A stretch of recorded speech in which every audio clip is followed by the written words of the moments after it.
Hey, what's up, guys? Welcome to the channel. This Saturday is UFC Fight Night Orlando, and in the co-main event, we have Rafael dos Anjos versus Bryan Barberena, and this is going to be my full breakdown and prediction.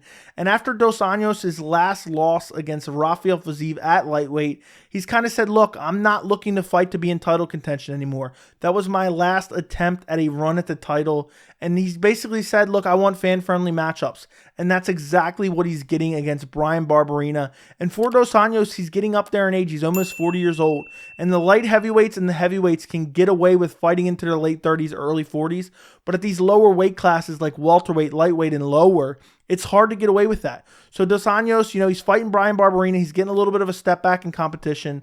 And I don't want to say this is a must-win fight for dos Anjos. He's only on a one-fight losing streak. But if he drops this fight to Bryan Barberena and then maybe drops one more, I could see the UFC cutting him from the roster. So this is a very important fight for dos Anjos. And for Bryan Barberena, I mean, this is a very tough opponent in dos Anjos, but this is a very notable name in dos Anjos as well, a former champion. And if Bryan Barberena wants to be anything more than a top 15 gatekeeper, he has to go out there and beat dos Anjos. And if he beats dos Anjos, I think there's a real good chance he could fight someone in that 10 to 15 ranked range in his next fight. He would be on a 4-fight winning streak. He would beat a Rafael dos Anjos who is kind of regressing but is still fighting at a fairly high level. And I think Bryan Barberena gets a win here, and he can maybe prove himself in his next fight as a contender. Otherwise, he's just going to be hanging around that, ranked 15 to 20 range, just being a gatekeeper for the top 15 of the division. So a very important fight for both guys. I think stylistically, this is a very fan-friendly matchup. I think there's really no way that this is a boring fight, and I'm really looking forward to it. So if you look at the tail of the tape, dos Anjos is 31-14. Barberena is 18-8. Dos Anjos is ranked number 7 in the lightweight division. Barberena is not ranked. Dos Anjos is 38. Barberena is 33. Dos Anjos is 5'8". Barberena is 6 foot. Dos Anjos has a 70-inch reach, and Barberena has a 72-inch reach. So a 4-inch height advantage for Barberena and a 2-inch reach advantage for Barberena. If you look at Bryan Barberena, he has 18 wins, 11 by knockout, 2 by submission, 5 by decision, 8 losses, 2 by knockout, 1 by submission, and 5 by decision. He comes into this fight on a 3-fight winning streak. His last fight was in July at UFC 276, and this fight was not going well for him. It was very competitive in the first round, but I thought Lawler landed the better shots, won the first round. Second round, especially the first half of the second round, it looked like Lawler was really coming on strong. He was pumping the jab. He was landing some good shots. He was busting Bryan Barberena up. But the volume and toughness of Bryan Barberena is just next level. He clips Robbie Lawler with a nasty shot. I think it was a right hand.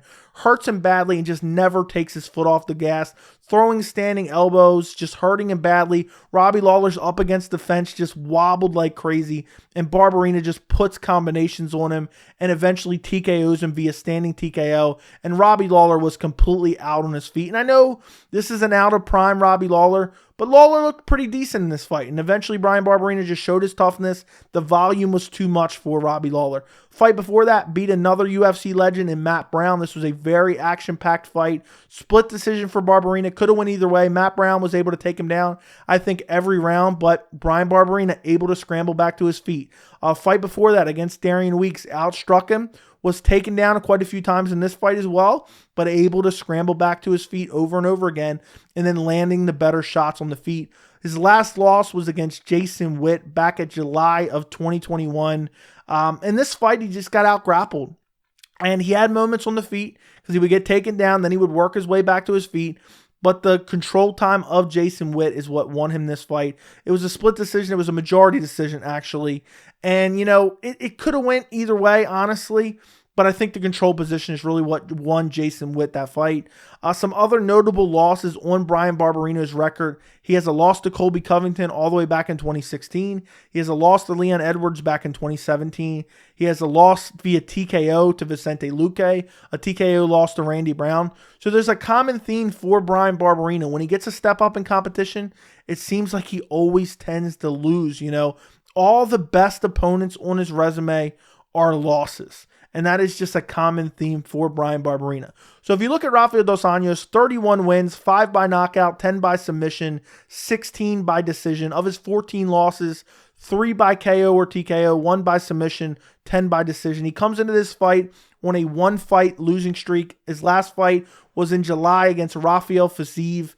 And in this fight, this was a competitive fight against a very good Rafael Fiziev, who has nasty striking. I thought Rafael Fiziev was winning this fight, but it was very competitive. Dos Anjos just wasn't able to get the takedown in this fight, and Fiziev was just beating him up on the feet. And in the 5th round, Fiziev, I think he feinted a knee or threw a knee that drawed out the block, trying to block by Rafael dos Anjos, blocking low, and then gets clipped with a big right hand, gets dropped, and then Fiziev follows him to the ground with a nasty right hand ground and pound. And some people were calling this an early stoppage. If you went back and watched the replay, Dos Anjos was flash KO'd. It was a perfect stoppage by the referee. And now after that fight, he said, look, I'm not fighting to be in title contention anymore. I'm not looking to fight these up-and-coming killers. There was some speculation of an Arman Sarukian fight after that, but Dos Anjos ended up taking the Bryan Barberena fight. The fight before that was against Renato Moicano at UFC 272. Moicano took this on short notice, so you have to take it with a grain of salt. But Dos Anjos went out there and just beat him bell to bell.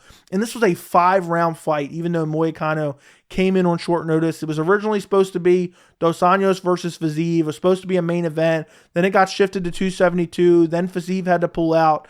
And I don't know why they let Moicano fight on short notice in a 5-round fight, but he got absolutely bludgeoned.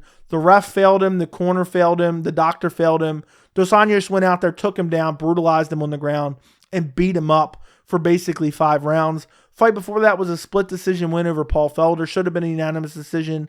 I think Paul Felder actually stepped in on short notice on this fight. And you just look through Rafael dos Anjos' resume.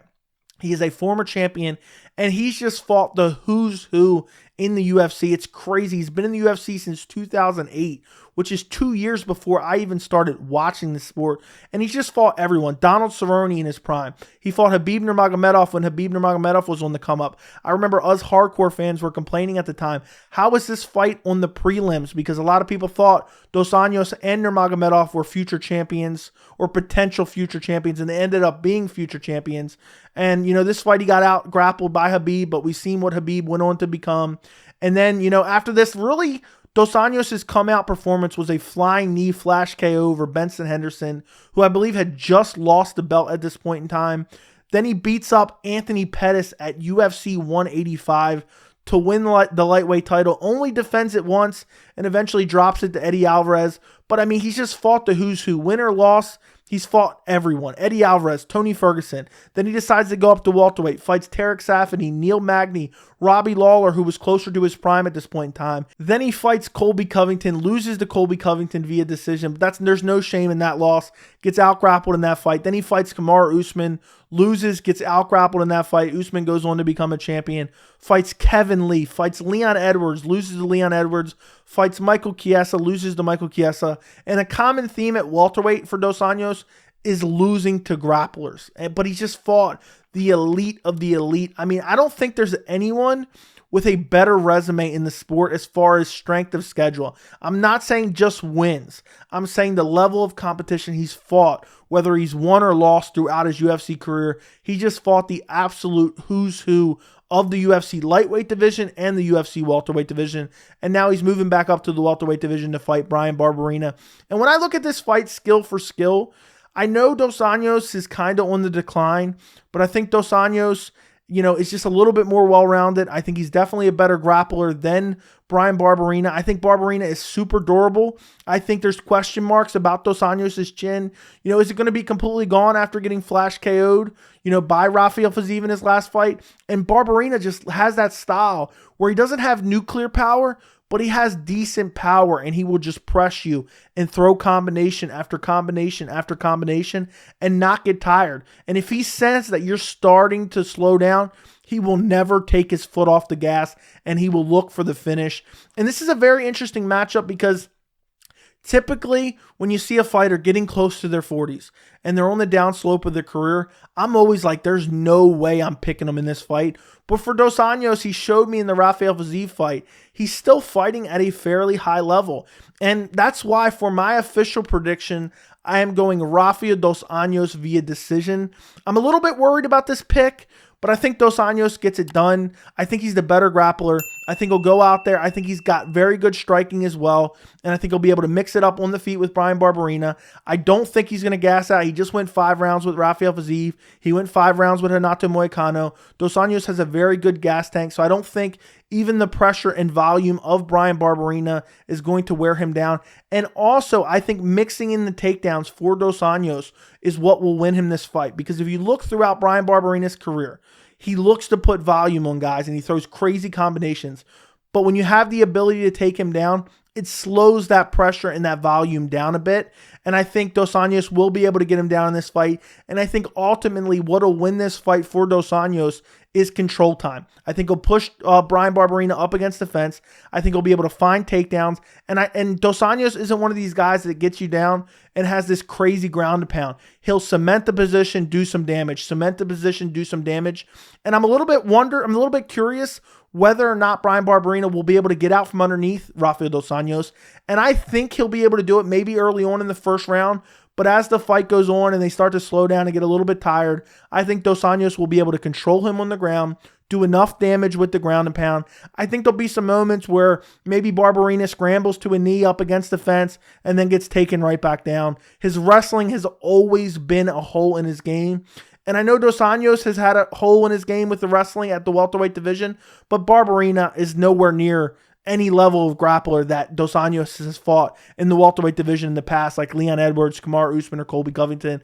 But I do wonder if the size of Bryan Barberena will aid him in stuffing the takedowns of Dos Anjos. But I think the control time of Rafael dos Anjos is what will win him this fight, whether it's positional control up against the fence or getting Bryan Barberena down, controlling him on the ground, landing some ground and pound, and eventually winning a decision. I think this will be a 30-27 decision win for Rafael dos Anjos.